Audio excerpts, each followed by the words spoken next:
इस वीडियो में हम डायबिटीज़ मेलिटस के एक्यूट कॉम्प्लिकेशंस को देखेंगे। एक्यूट कॉम्प्लिकेशंस मतलब कि वो सारे कॉम्प्लिकेशंस जो कि सडनली अराइज होते हैं, जैसे कि हाइपोग्लाइसीमिया, डायबिटिक कीटोएसिडोसिस, हाइपरग्लाइसीमिया। ये सारे जो केसेस हैं ये सडनली होते हैं, तो इन्हें हम बारी बारी से देखेंगे। तो सबसे पहले हम देखते हैं हाइपोग्लाइसीमिया। तो हाइपोग्लाइसीमिया के केस में क्या होता है कि डायबिटीज़ कन्फर्म होने के बाद जो पेशेंट होता है तो वो एंटी डायबिटिक मेडिसिन लेता है या फिर इंसुलिन इंजेक्शंस लेता है, जिससे कि ब्लड में ग्लूकोज का जो मात्रा ज़्यादा रहता है तो उसे कंट्रोल किया जा सके। तो इन सारे मेडिसिन लेने के बाद क्या होता है कि जो हमारे पेनक्रियाज के बीटा सेल्स है वो ज़्यादा मतलब कि इंसुलिन का सिक्रीशन करते हैं, या फिर हम डायरेक्ट जो इंसुलिन इंजेक्शन लेते हैं तो वो रेडीमेड होता है, वो डायरेक्ट जा करके और ब्लड में इंसुलिन का मात्रा ज़्यादा करता है, और उससे क्या होता है कि जो ब्लड शुगर ज़्यादा है वो कंट्रोल में आते हैं।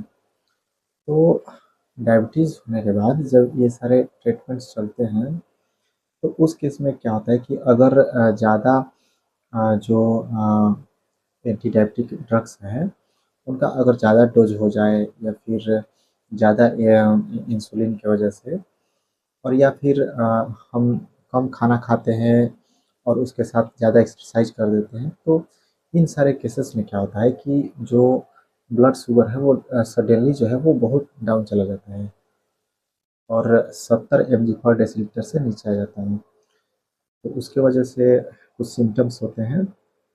तो शुरुआती जो सिम्टम होते हैं तो उसे हम लोग ऑटोनोमिक सिम्पटम कहेंगे, क्योंकि वो ऑटोमेटिक होता है, जो एड्रेनालिन होता है। तो जब हमारे बॉडी या ब्रेन को प्रचुर मात्रा में जब ग्लूकोज नहीं मिलता है तो वो रिलीज होता है, और उस वजह से क्या होता है कि हमारा जो हार्ट बीट है वो फास्ट हो जाता है, हमें पसीना आने लगता है, फिर जो हमारे हाथ हैं वो काँपने लगते हैं, या जो हमारा फेस जो होता है तो उसमें टिंगलिंग सेंसेशन होता है, जैसे चींटी काटती है या चींटी रेंगती है तो वैसा सेंसेशन होता है। तो ये सारे जो है ये ऑटोनोमिक सिम्पटम्स हैं। और दूसरा केस ये होता है कि जब बहुत ज़्यादा सीवियर कंडीशन में जब ब्रेन तक ये प्रॉब्लम ज़्यादा अराइज होता है, जैसे कि ब्रेन से सेल्स जो है उनको जब ज़्यादा ग्लूकोज नहीं मिल पाता है, तो उस कंडीशन में क्या होता है कि वो सीवियर केसेस होते हैं, और उससे जनरेट होता है न्यूरोजेनिक जो सिम्टम्स हैं, जैसे कि सीजर हो गया, कन्फ्यूजन, कोमा भी होता है। तो ये सारे जो है ये ब्रेन से रिलेटेड सिम्टम्स आते हैं। तो हाइपोग्लाइसीमिया के केस में क्या होता है कि जो ब्लड शुगर होता है वो 70 mg/dL से डाउन चला जाता है, और इसका कारण क्या होता है कि ओवरडोज जो एंटी डायबिटिक मेडिसिन है वो हो जाता है, फिर इंसुलिन हो जाता है, या कम खाना और उसके साथ ज़्यादा एक्सरसाइज। क्योंकि ज़्यादा हम एक्सरसाइज करते हैं तो हमारे जो मसल सेल्स हैं वो ग्लूकोज का अपटेक करते हैं, और चूँकि हमने खाना भी कम खाया तो उससे ग्लूकोज ब्लड में कम है, और जो एक्सरसाइज हमने किया तो वो जो मसल सेल्स है वो ग्लूकोज का यूज कर लिया। तो एक तो ग्लूकोज पहले ही से ही कम, ऊपर से एक्सरसाइज की वजह से मसल सेल्स उन्हें यूज कर लेते हैं, और तीसरा कि हम जो ड्रग्स लेते हैं एंटी डायबिटिक ड्रग्स या इंसुलिन, तो वो इंसुलिन ज़्यादा होने की वजह से ये तीनों फैक्टर्स की वजह से क्या होता है कि सडनली जो है वो ब्लड शुगर डाउन चला जाता है, जिसे हाइपोग्लाइसीमिया कहते हैं। तो जब ये सारे जब सिम्टम्स आते हैं, जब हाइपोग्लाइसीमिया का केस आता है तो उसमें सीवियरिटी देखा जाता है कि अगर जो पेशेंट है वो अगर कॉन्शियस है, रिएक्ट कर रहा है, वो स्वेलो कर सकता है, कोई चीज़ खा सकता है, तो उसे उसी समय क्या दिया जाता है कि शुगर दिया जाता है, या फिर जो कैंडीज़ होते हैं तो उनके 2-3 पीसेस दिए जाते हैं, या फिर जो लो ब्लड फैट मिल्क जो होता है, लो फैट मिल्क जो होता है वो देते हैं। और इन सब की वजह से क्या होता है कि जो ब्लड में शुगर का मात्रा है वो नॉर्मल हो जाता है, सडनली जो है ब्लड में ग्लूकोज जो ब्लड ग्लूकोज मिल जाता है। तो इस तरीके से जो हाइपोग्लाइसीमिया का जो केस होता है उसे कंट्रोल किया जाता है। और यही अगर बहुत ज़्यादा सीवियर केस हो जाए, जिसमें कि जो पेशेंट है वो या तो अनकॉन्शियस हो जाए, या फिर वो उतना मतलब कि उसमें नहीं है कि वो स्वेल अप कर सके, खा सके। तो उस कंडीशन में क्या होता है कि जो हॉस्पिटल सेटअप्स के अंदर आईवी डेक्सट्रोज देते हैं। डेक्सट्रोज में क्या होता है कि 20% डेक्सट्रोज या 50%। तो 20% का मतलब होता है कि 100 ml अगर एन एस है तो उसमें 20% ग्लूकोज है। और या अगर 50% का दिया जाता है तो उसमें अगर 100 ml एन एस है तो उसमें 50% ग्लूकोज है। तो ये ज़्यादा सीवियर केसेस में होता है कि जब पेशेंट स्वेलो नहीं कर पाता है, कोई चीज़ खा नहीं सकता है या अनकॉन्शियस है, तो उसमें क्या किया जाता है कि आईवी जो है डेक्सट्रोज दिया जाता है। और या फिर जो ग्लूकागोन के इंजेक्शंस होते हैं उसको सब्क्यूटेनियस दिया जाता है। ग्लूकागोन इंजेक्शन क्या करता है कि जो लीवर में ग्लूकोज का जो प्रोडक्शन है उसे बढ़ाता है, जिसकी वजह से क्या होता है कि लीवर जो है वो जो ग्लूकोज का मात्रा है उसे नॉर्मल करता है, ब्लड में ग्लूकोज का मात्रा बढ़ा देता है। तो और चूँकि नॉर्मली केसेस में ये दोनों ट्रीटमेंट एक साथ नहीं होते हैं। डेक्ट्रोस इनफ होता है हाइपोग्लाइसीमिया के लिए। फिर भी अगर डेक्ट्रोस ना दिया जाए तो उसमें ग्लूकागोन का इंजेक्शन भी दिया जा सकता है सब्क्यूटेनियस। और ये सारे जो ट्रीटमेंट्स है ये डॉक्टर्स के प्रिस्क्राइब से होते हैं, इसे हमें खुद से नहीं करना चाहिए। ये सारे डॉक्टर्स के सुपरविज़न में होते हैं। तो इस तरीके से जो है हाइपोग्लाइसीमिया का केस होता है। और इसमें एक और कंडीशन आता है कि जो बहुत लंबे समय से जो पेशेंट एंटी डायबिटिक ड्रग्स ले रहे हैं या इंसुलिन का इंजेक्शन ले रहे हैं, तो उनमें क्या देखा जाता है कि जो प्राइमरी जो सिम्पटम्स थे, ऑटोनोमिक जो सिम्पटम्स है, जैसे कि जो एड्रेनलिन रिलीज होने के बाद तो हार्ट रेट का फास्ट होना, या फिर बहुत ज़्यादा स्वेटिंग होना, टिंगलिंग सेंसेशन होना, या फिर हाथ का काँपना, तो और या फिर जो पेशेंट होता है तो बिना किसी रीज़न के वो उसे मतलब कि फ़ियर होता है, एंग्ज़ायटी से कहते हैं। तो ये जो प्राइमरी सिम्पटम्स होते हैं, तो ये जो लंबे समय से जो एंटी डायबिटिक ड्रग्स ले रहे हैं, 5 साल 10 साल ऐसे या उससे भी ज़्यादा, तो उनमें क्या देखा जाता है कि ये जो प्राइमरी सिम्पटम्स हैं ये नहीं देखे जाते हैं। मतलब कि इनके प्रति वे अवेयर नहीं होते, उनको ये फील नहीं होते सिम्पटम्स। तो इस कंडीशन को कहते हैं diabetic hypoglycaemia unawareness, hypoglycaemic unawareness.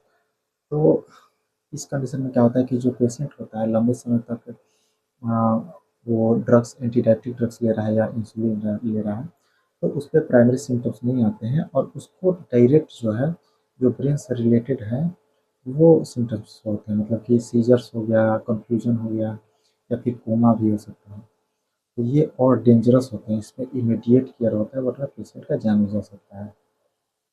तो इस तरीके से ये एक्यूट कॉम्प्लिकेशंस हुआ, ये सडनली एराइज होता है। तो इसे हम लोग नोट डाउन कर लेते हैं।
तो इसका कारण क्या होता है कि या जो इंसुलिन ले रहे हैं तो उसकी वजह से होता है, या जो एंटी डायबिटिक जो ड्रग्स होते हैं उसको ओवरडोज की वजह से हो सकता है, या हमने खाना जो है वो कम खाया है और ऊपर से ज़्यादा हेवी एक्सरसाइज कर लिया है।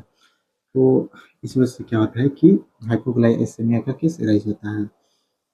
और या कभी-कभी हम खाना स्किप कर देते हैं, तो उस वजह से क्या होता है कि ब्लड में ग्लूकोज़ का मात्रा कम होता है और उससे क्या होता है कि हाइपोग्लाइसीमिया का केस राइज़ होता है। तो सिम्पटम्स में क्या होता है कि ऑटोनोमिक होता है, पहले होता है, और सीवियर केसेस में जो है ब्रेन रिलेटेड होता है। तो ऑटोनोमिक में क्या होता है कि टिंगलिंग सेंसेशन ऑफ फेस, मतलब कि फेस पे जो है लगता है कि चींटी काट रही है, या फिर चींटी रेंग रही है, तो वैसा फील होता है। या फिर हाथ में भी वैसा ही होता है, या फिर हाथ का काँपने जैसा जो है होता है, सिम्पटम आते हैं। एंजाइटी होता है, मतलब कि या फिर विदाउट रीज़न, बिना किसी रीज़न के भी जो पेशेंट है उसे डर लगता है, उसका हार्ट रेट जो है वो ज़्यादा हो जाता है और उससे बहुत ज़्यादा पसीना आता है। तो ये जो है ये प्राइमरी सिम्पटम हुआ, ऑटोनोमिक सिम्पटम हुआ। और दूसरा होता है ब्रेन रिलेटेड, मतलब कि बहुत ज़्यादा सीवियर केसेस में जब ब्रेन को जो है वो ग्लूकोज़ नहीं मिल पाता है, तो उस कंडीशन में जो सिम्पटम आते हैं वो कन्फ्यूजन होते हैं, सीज़र होता है, या फिर कोमा होता है, तो ये ज़्यादा डेंजरस होता है। और एक कंडीशन हमने क्या देखा कि जो बहुत लंबे समय तक जो एंटी डायबिटिक ड्रग्स ले रहे हैं या फिर इंसुलिन ले रहे हैं, तो उनमें जो है ये जो सिम्पटम हैं ये नहीं शो होते हैं, जिसे हम हाइपोग्लाइसीमिया अनअवेयरनेस कहते हैं। तो उस वजह से क्या होता है कि ये सिम्पटम नहीं आते, डायरेक्ट ये आते हैं, तो ये ज़्यादा डेंजरस होता है। ये ज़्यादा जो है, अगर उसका मतलब कि तुरंत ही अगर ट्रीटमेंट नहीं किया गया तो पेशेंट का डेथ भी हो सकता है। तो इस तरीके से जो है ये सिम्पटम्स आते हैं।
तो ट्रीटमेंट में दो सीवियरिटी के हिसाब से ट्रीटमेंट ऑप्शन चुनते हैं। अगर वो पेशेंट जो है वो कॉन्शियस है, लेस सीवियर है, या फिर वो स्वेलो कर सकता है, कुछ खा सकता है, तो उसे जो है या तो शुगर दे सकते हैं हम लोग, 2-3 चम्मच शुगर दे सकते हैं, कैंडीज़ के 2-3 पीसेस दे सकते हैं, लो फैट मिल्क, जिसमें जो फैट कम वाला जो मिल्क है वो दे सकते हैं, या फिर जूस दे सकते हैं। ये इंस्टेंट क्या करते हैं कि जो पेशेंट है तो उसके मतलब कि ग्लूकोज का मात्रा नॉर्मल करते हैं। और ये सारे देने के बाद जो है 15 मिनट तक वेट किया जाता है। 15 मिनट तक मतलब कि पेशेंट के जो शुगर है उसमें सुधार अगर होता है तो ठीक है, नहीं तो दोबारा से उसे देते हैं हम। और इस केसेस में क्या होता है कि जब पेशेंट अनकॉन्शियस होता है, वो कुछ swallow नहीं कर सकता है या फिर अनकॉन्शियस होता है, तो उसमें क्या करते हैं कि आईवी जो है डेक्सट्रोज देते हैं 20% या 50%। और या फिर जो ग्लूकागोन इंजेक्शन है वो सबक्यूटेनियस दे देते हैं। तो ग्लूकागोन क्या करता है कि जो लीवर में ग्लूकोज का जो प्रोडक्शन है उसे बढ़ाता है, जिससे कि ब्लड में ग्लूकोज का मात्रा नॉर्मल होता है। तो ये इसका ट्रीटमेंट प्लान है। और और इस एक्यूट कॉम्प्लिकेशंस हाइपोग्लाइसीमिया में जो हाइपोग्लाइसीमिया अवेयरनेस का केस होता है, वो उन पेशेंट में होता है जो लंबे समय तक इंसुलिन ले रहे हैं या फिर जो एंटी डायबिटिक मेडिसिन है वो ले रहे हैं। तो उनमें क्या होता है कि जो प्राइमरी सिम्टम्स या जो ऑटोनोमिक सिम्टम्स जो हैं, जैसे कि tingling sensation, fear without any reason, या फिर स्वेटिंग, हार्ट बीट इंक्रीज, ये सारे जो प्राइमरी सिम्टम्स हैं उनमें नहीं देखे जाते हैं। उनमें डायरेक्ट जो है वो जो ब्रेन रिलेटेड जो सिम्टम्स हैं, जैसे कि सीजर हो गया, कंफ्यूजन और कोमा, तो ये जो सिम्टम्स होते हैं ये मतलब कि मोर डेंजरस होते हैं, जिसमें कि इमीडिएट ट्रीटमेंट का ज़रूरत होता है, वरना जो पेशेंट का जान भी जा सकता है। तो ये था हाइपोग्लाइसीमिया। अब हम नेक्स्ट देखेंगे डायबिटिक कीटोएसिडोसिस। अब हम दूसरा एक्यूट कॉम्प्लिकेशन देखते हैं, डायबिटिक कीटोएसिडोसिस। नाम से ही स्पष्ट है, डायबिटीज़ के द्वारा एसिडोसिस। तो एसिडोसिस क्या होता है कि जब ब्लड का पीएच कम हो जाता है तो ब्लड जो है वो एसिडिक हो जाए, उसका नेचर जो है नॉर्मल कंडीशन में जो हमारा ब्लड का जो नेचर है वो बेसिक होता है, पर इस कंडीशन में क्या होता है कि जो हमारा पीएच है वो कम हो जाता है और ब्लड एसिडिक हो जाता है। तो हम देखते हैं कि वो आखिर होता कैसे है। तो मेनली जो डायबिटिक कीटोएसिडोसिस है, ये टाइप 1 डायबिटीज़ मेलाइटस के कॉम्प्लिकेशन में देखे जाते हैं। क्योंकि टाइप 1 डायबिटीज़ में क्या होता है कि जो इंसुलिन का जो अमाउंट है वो बहुत ही कम हो जाता है, ऑलमोस्ट ज़ीरो हो जाता है। तो उस कंडीशन में क्या होता है कि जो ग्लूकोज का अपटेक है सेल्स के द्वारा, तो वो मतलब कि बिल्कुल ही कम हो जाता है। और जिस वजह से क्या होता है कि ब्लड में ग्लूकोज का मात्रा बहुत ही ज़्यादा हो जाता है। और उस वजह से क्या होता है कि जब बॉडी को एनर्जी नहीं मिल पाता है, वो एनर्जी के लिए क्या करता है कि फैट का और मसल्स का ब्रेक डाउन करने लगता है। और टाइप 1 डायबिटीज़ के केस में जब ऐसा सीवियर इंसुलिन का जब कमी हो जाता है, तो उस कंडीशन में क्या होता है कि हमारा बॉडी जो है वो बहुत ज़्यादा मात्रा में फैट का ब्रेक डाउन करने लगता है। और जब फैट का ब्रेक डाउन होता है तो कीटोन्स बनते हैं। तो कीटोन्स जैसे कि एसीटो एसीटेट, ये कीटोन है, और इसका ब्रेक डाउन होता है तो बनता है एसीटोन। ये कीटोन बॉडीज है। तो जब फैट का ब्रेक डाउन होता है तो हमारा लीवर क्या करता है कि इससे एनर्जी लेने के लिए इसे कीटोन बॉडीज में कन्वर्ट करता है। और उस वजह से क्या होता है कि जो ये कीटोन बॉडीज जो होते हैं, तो इनका जो नेचर है वो एसिडिक होता है।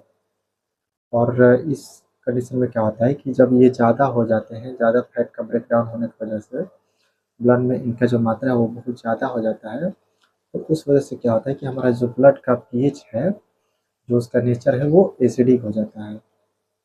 और जब यही जो कंडीशन एसिडिक जब नेचर हो जाता है तो उसे हम बोलते हैं एसिडोसिस।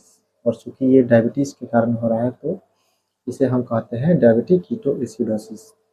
और क्योंकि कीटोन के द्वारा हो रहा है तो एसिडोसिस।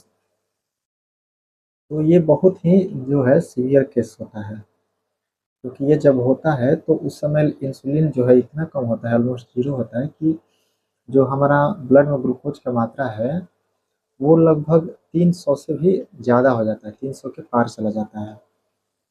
और उस वजह से क्या होता है कि जो यूरिन का जो प्रोडक्शन है जो वो बहुत ही ज़्यादा होने की वजह से वाटर जो है हमारे बॉडी से लॉस हो जाता है। सीवियर जो है डिहाइड्रेशन देखने को मिलते हैं। और डिहाइड्रेशन इतना ज़्यादा हो जाता है कि उसमें जो है अगर उसका इमीडिएट ट्रीटमेंट ना किया गया, इमीडिएट जो है एनएस जो हॉस्पिटल सिस्टम्स के अंदर आईवी दिए जाते हैं, तो अगर ये सारे मैनेजमेंट अगर ना किया गया तो हमारा जो ब्लड का वॉल्यूम इतना कम हो जाता है, उसका कॉन्सेंट्रेशन इतना ज़्यादा हो जाता है कि उस वजह से जो है हमारे बॉडी के जो सेल्स हैं वो मतलब कि उन्हें न्यूट्रिशन या ऑक्सीजन नहीं मिल पाता है और चांसेस होते हैं, रिस्क बढ़ जाता है शॉक का, सर्कुलेटरी शॉक, क्योंकि जो ब्लड का वॉल्यूम है वो कम हो जा रहा है, साथ में कंसंट्रेशन ज़्यादा हो जा रहा है। तो इस वजह से क्या होता है कि जो जितना मात्रा में हमारे ब्लड होना चाहिए उतना नहीं हो पाता है। और उस उसके वजह से क्या होता है कि चांसेस होते हैं सर्कुलेटरी शॉक का। शॉक का मतलब कि जो इस ऑर्गन्स होते हैं, जितने भी ऑर्गन्स है सेल से बने हैं, और इस कंडीशन में जब सेल को एनर्जी मतलब कि न्यूट्रिएंट्स और ऑक्सीजन नहीं मिल पाने की वजह से क्या होता है कि वो फेल होने का रिस्क उनमें ज़्यादा होता है। हार्ट अटैक हो गया या किडनी फेल हो गई, ये सारे जो हैं, तो इस तरीके से जो है ये डायबिटिक कीटोएसिडोसिस बहुत ही मतलब कि एक खतरनाक कॉम्प्लिकेशन इसे हम कह सकते हैं। तो इसके बारे में हम देखेंगे कि किस तरीके से ये सिम्टम इसके होते हैं और क्या इसका ट्रीटमेंट होता है, इसे हम देखते हैं।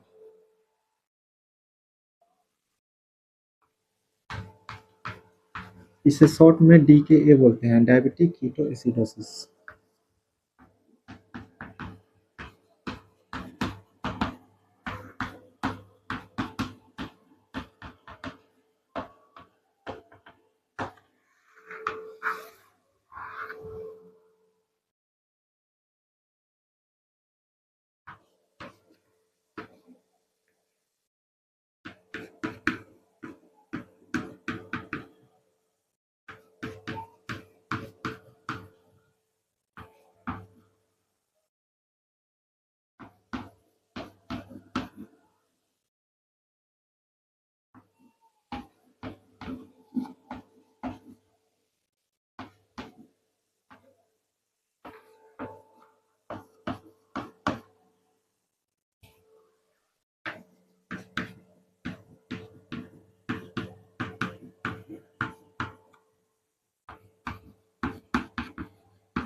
तो इस कंडीशन में क्या होता है कि जब इंसुलिन मेनली ये है टाइप 1 डायबिटीज़ के केस में होता है, क्योंकि उसमें ही जो इंसुलिन का जो लेवल है बहुत ही कम होता है। तो इसमें क्या देखे जाते हैं कि जब बहुत ज़्यादा इंसुलिन कम हो गया तो उस वजह से क्या होता है कि जो ब्लड शुगर है वो बहुत ज़्यादा ब्लड में जो ब्लड का शुगर है वो ज़्यादा हो जाता है। और सेल उसका यूज नहीं कर पाते हैं, उन्हें एनर्जी नहीं मिल पाता है, तो उससे हम कहते हैं सेल स्टार्वेशन। तो जब सेल्स को एनर्जी नहीं मिल पाता है, ग्लूकोज नहीं मिल पाता है, तो बॉडी एनर्जी के लिए हमारे बॉडी के जो फैट्स हैं तो उनका ब्रेक डाउन करता है। और उसके ब्रेकडाउन के बाद लीवर क्या करता है कि उनको क्या करता है कि कीटोन बॉडीज में कन्वर्ट करता है। और कीटोन बॉडीज मतलब कि कीटोन्स एसीटो एसीटेट हो गया और इसके ब्रेकडाउन से एसीटोन बनता है, तो ये कीटोन बॉडीज हैं। तो जब फैट कीटोन्स बने तो ये जो होता है ये नेचर में एसिडिक होता है। और इससे जो है इस सीवियर कंडीशन में हमारे जो ब्रेन है, जो मसल्स हैं, तो उनको इसी से एनर्जी मिलता है। तो चूँकि ये एसिडिक होता है तो उस वजह से क्या होता है कि ब्लड का इनका मात्रा ज़्यादा होने की वजह से जो ब्लड का पीएच है वो बहुत कम हो जाता है और उसे एसिडोसिस कहते हैं। तो जब एसिडोसिस का कंडीशन आता है तो उसमें हमारे जो ऑर्गन्स फेलियर के चांसेस होते हैं।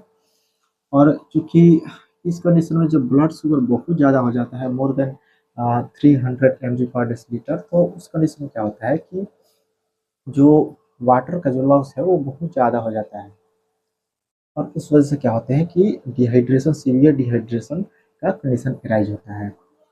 तो इस तरीके से जो है एसिडोसिस का कंडीशन आता है, जिसे हम लोग क्या बोलते हैं, DKA, डायबिटिक कीटो एसिडोसिस।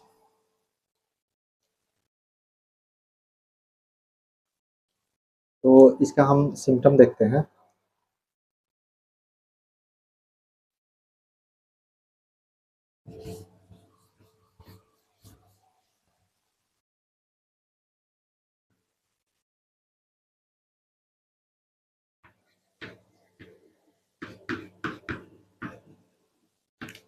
तो सिम्टम्स में जो कीटोन्स होते हैं तो ये डायरेक्टली क्या करते हैं कि जो ब्रेन में वोमिटिंग सेंटर है तो उसको मतलब कि एक्टिवेट कर देते हैं। तो उस वजह से क्या होता है कि हमें जो पेशेंट है उसे उल्टी आता है, वो मतलब कि उल्टी जैसा लगता है, तो उसे हम लोग नोजिया एंड वोमिटिंग मतलब कि कहते हैं। उल्टी भी होता है और उल्टी जैसा जो है फीलिंग आता है, जिसे नोजिया कहते हैं। तो सिम्टम्स में क्या हो गया,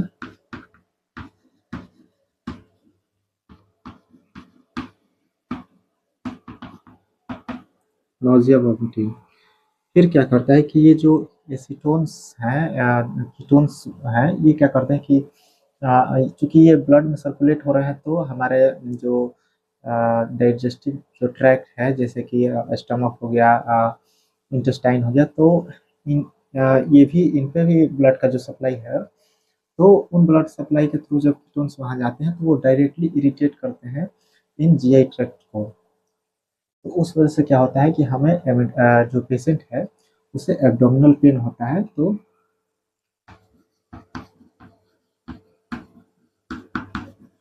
एब्डोमिनल पेन,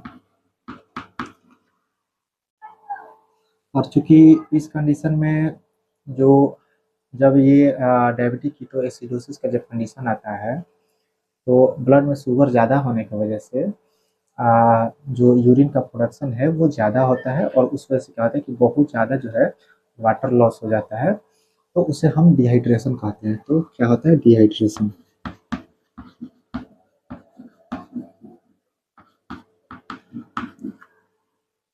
और जब सबसे इसका एक जो डायबिटिक कीटो एसिडोसिस का एक मेन सिम्टम होता है कि जब हमारा जो ब्लड एसिडिक होता है तो हमारा जो बॉडी है, ऑटोनॉमिक जो सिस्टम है, तो उनका नेचर होता है कि वो किसी भी तरीके से इस एसिडिक एनवायरनमेंट को कम करने के लिए, और इसे कम करने के लिए क्या करता है कि जो हमारा जो पेशेंट का जो रेस्पिरेशन रेट है वो ज़्यादा हो जाता है, और वो जो सांस लेता है वो गहरा लेता है और लेबर्ड मतलब कि जोर लगा करके, ताकि ज़्यादा से ज़्यादा कार्बन डाइऑक्साइड शरीर से बाहर निकले। और जब हमारे ब्लड से कार्बन डाइऑक्साइड बॉडी से निकलते हैं तो जो एसिडिक है वो इन्वायरमेंट कम हो जाता है।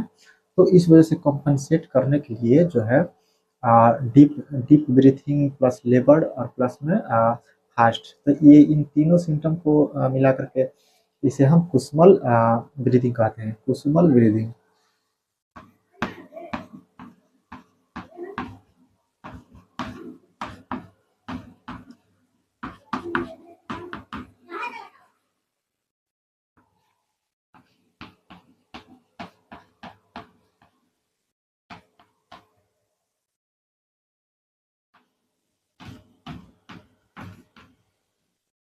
और ये क्यों होता है? क्योंकि हमारा बॉडी है जो वह तो एसिडिटी को कम करने के लिए जो ज़्यादा से ज़्यादा कार्बन डाइऑक्साइड को बाहर करने के लिए, वो कंपनसेट करने के लिए ये मतलब कि एक्टिवेट होते हैं। और ऑटोनॉमिक सिस्टम्स जो होते हैं वो एक्टिवेट होने की वजह से क्या होता है कि जो ब्रीदिंग होता है वो डीप होता है, गहरा सांस लेता है, लेवर फोर्सफुली लेता है और जो है फास्ट होता है।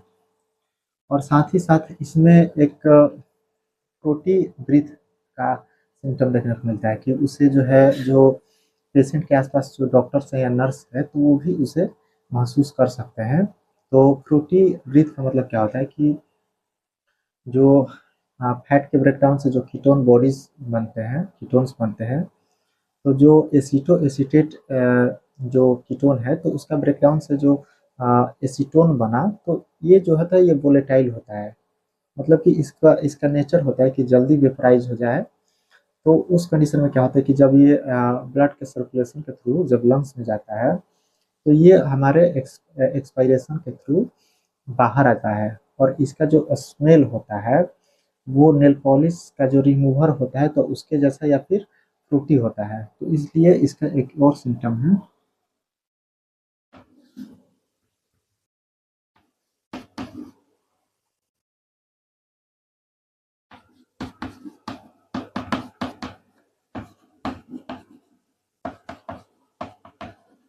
और इस फ्रूटी ब्रीदिंग को जो है, जो डॉक्टर्स हैं जो आसपास हैं वो भी महसूस कर सकते हैं, क्योंकि वो एक तो फास्ट ब्रीदिंग ब्रीदिंग कर रहा है, गहरा सांस ले रहा है, छोड़ रहा है, और ऊपर से एसीटोन का जो नेचर ही है और उसका जो स्मेल होता है वो फ्रूटी जैसा होता है।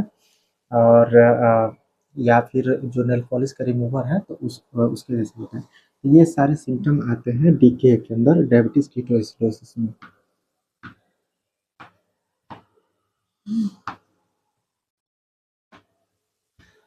तो ये सारे सिम्टम्स हो गए। और इसका सीवियरिटी भी हमने देखा कि ये किस तरीके से इस कंडीशन में डिहाइड्रेशन का चांसेस होता है।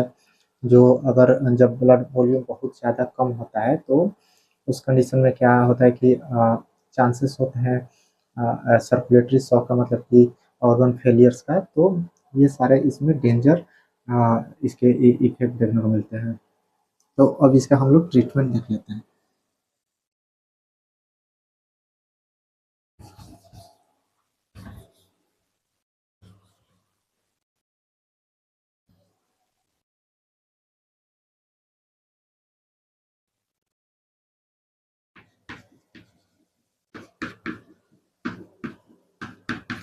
ट्रीटमेंट में सबसे पहले एनएस दिया जाता है, क्योंकि इस कंडीशन में क्या होता है कि बॉडी जो है वो सीवियर डिहाइड्रेशन होता है। तो इसलिए सबसे पहले डिहाइड्रेशन को ट्रीट करने के लिए, क्योंकि अगर डिहाइड्रेशन को ट्रीट ना किया गया तो हो सकता है कि मल्टी ऑर्गन फेलियर का समस्या आ जाए, क्योंकि ब्लड वॉल्यूम बहुत ही कम हो जाता है। तो इसलिए सबसे पहले जो है एनएस दिया जाता है। तो एनएस दिया जाता है 0.9%।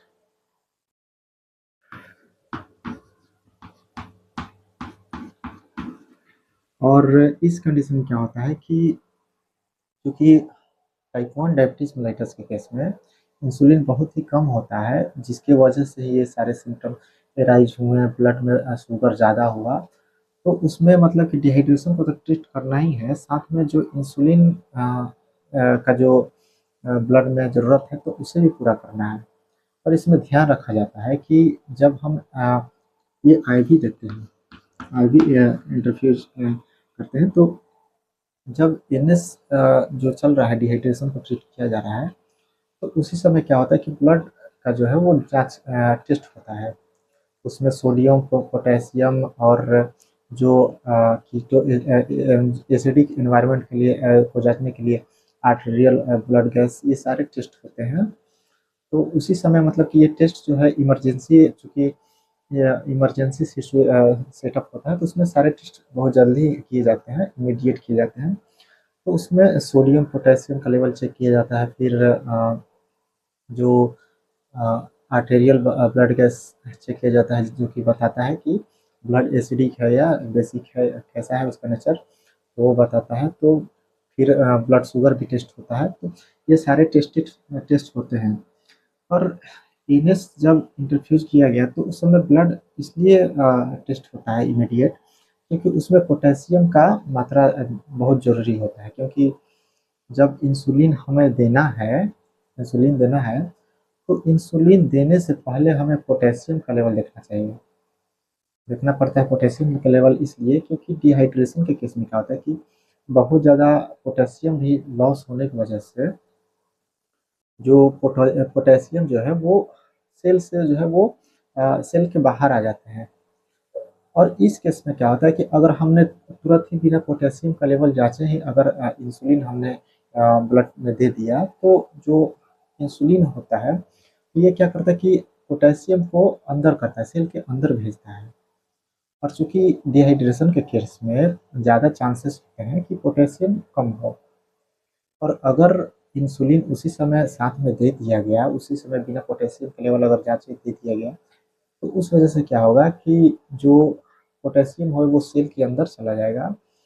और उस वजह से क्या होता है कि पोटेशियम पहले ही से लोग था ऊपर से और सेल के अंदर सारे के सारे चले गए, तो उसमें ज़्यादा चांसेस होते हैं एरिथमियासिस के, मतलब कि या हार्ट फेलियर के, क्योंकि हार्ट के लिए जो है पोटेशियम बहुत ही ज़रूरी होता है।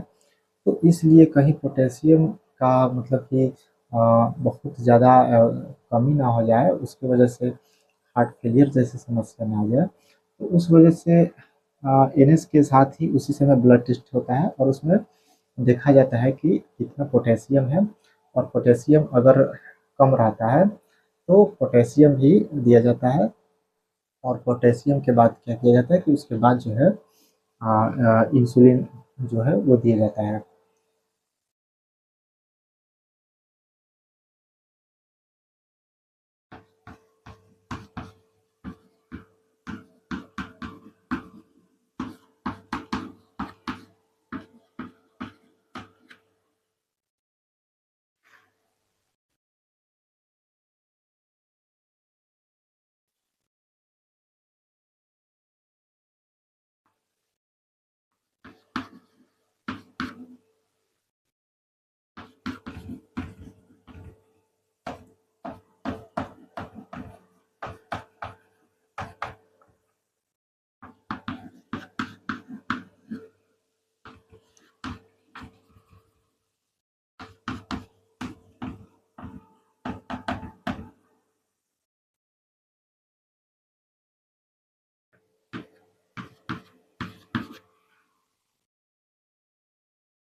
इस केस में जब पोटेशियम का टेस्ट होता है, तो ये 15 से 20 मिनट में इसका मतलब कि रिजल्ट आ जाता है ब्लड टेस्ट में। तो 15 से 20 मिनट में होता है, उसके बाद जो है इंसुलिन दिया जाता है।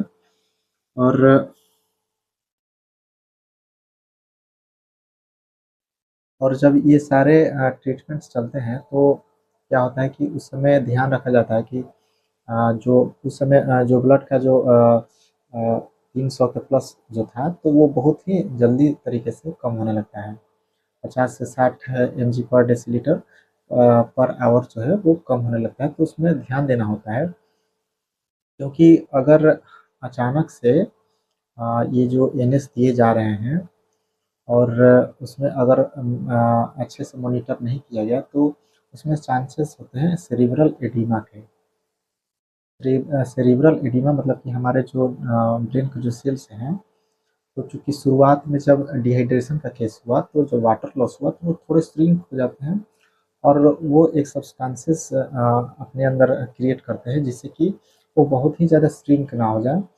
और उस केस में क्या होता है कि अगर तुरंत ही एनएस को अगर जो दिया जा रहा है, और ये चूँकि हाइपोटोनिक होते हैं, क्योंकि इसमें जो एनएस हैं उसमें जो दिए जाते हैं ग्लूकोज हो चाहे जो इलेक्ट्रोलाइट हो, तो उनका जो मात्रा है वो ब्लड के नॉर्मल ब्लड के जो साल्ट होते हैं नॉर्मल ब्लड में, तो उनसे कम होता है। तो इसमें ध्यान दिया जाता है कि हाइपोटोनिक जो ये ट्रीटमेंट चल रहा है, तो उसमें जो ग्लूकोज का मात्रा है उसे मॉनिटर किया जाता है, और ध्यान रखा जाता है कि जो सेरिब्रल का एडिमा है, ब्रेन का जो सेल्स में वाटर चले जाते हैं, तो वैसा कंडीशन ना रह जाए। और जब ट्रीटमेंट चलता है तो जब चूँकि इंसुलिन भी दिए जा रहे हैं, एनएस भी दिए जा रहे हैं, तो वाटर भी डिहाइड्रेशन भी ट्रीट हो रहा है, और इंसुलिन भी दिए जाने की वजह से जो ग्लूकोज का अपटेक है वो होने लगता है। और इसमें ध्यान रखा जाता है कि जब चूँकि ग्लूकोज का मात्रा जो है वो पर आवर बहुत ही तेज़ी से वो कम होता है। तो उसमें ध्यान दिया जाता है कि जब ब्लड में ग्लूकोज का मात्रा 250 से 300 के बीच में आ जाए, तो इस रेंज में जब ग्लूकोज का मात्रा आ जाता है, तो ब्लड में जो है आईवी के माध्यम से अब डेक्सट्रोज भी दिया जाता है। डेक्सट्रोज मतलब कि ग्लूकोज अचानक से इतना कम ना हो जाए कि हाइपोग्लाइसीमिया का कंडीशन अराइज हो जाए। तो उसे प्रिवेंट करने के लिए, उससे बचने के लिए जब 250 से 300 के बीच में ग्लूकोज की मात्रा आ जाता है ब्लड में, तो डेक्सट्रोज भी दिया जाता है।